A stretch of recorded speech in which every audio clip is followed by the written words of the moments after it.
Donne-moi le papier, sinon je te fais disparaître toi aussi avec ces enfants. Dans la plantation de café, en pleine nuit, Sapido se tenait devant la cabane en ruine, à se battre pour le papier que Maria tenait. Cette feuille, Maria la serrait dans son poing, comme une bombe qui n'explose pas, mais qui peut quand même tuer. Tu crois qu'un vieux bout de papier peut me menacer ? Sapido ricana.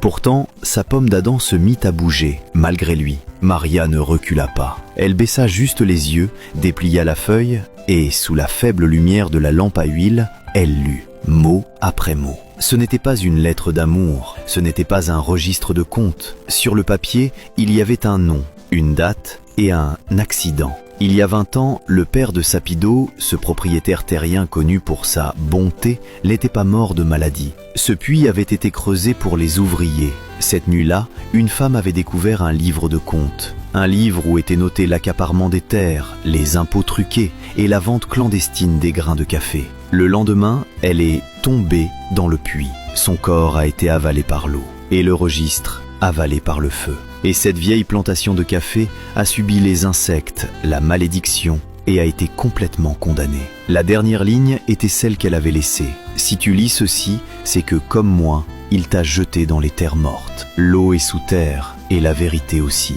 Le visage de Sapido blanchit. Ce n'était pas de la colère, c'était une peur d'être mise à nu. « Qu'est-ce que tu veux ?» Sa voix descendit, comme s'il avait peur de réveiller quelque chose. Maria replia la feuille, sans rugir, sans pleurer. Elle dit seulement une phrase. « Je veux une issue, et je veux que toi, pour toujours, tu arrêtes de jeter les femmes et les enfants comme des déchets. » Les enfants se tenaient derrière elle. 5 paires d'yeux brillaient dans l'obscurité, comme un feu qu'on vient d'allumer. Sapido resta silencieux longtemps. Au loin, on entendit un oiseau de nuit.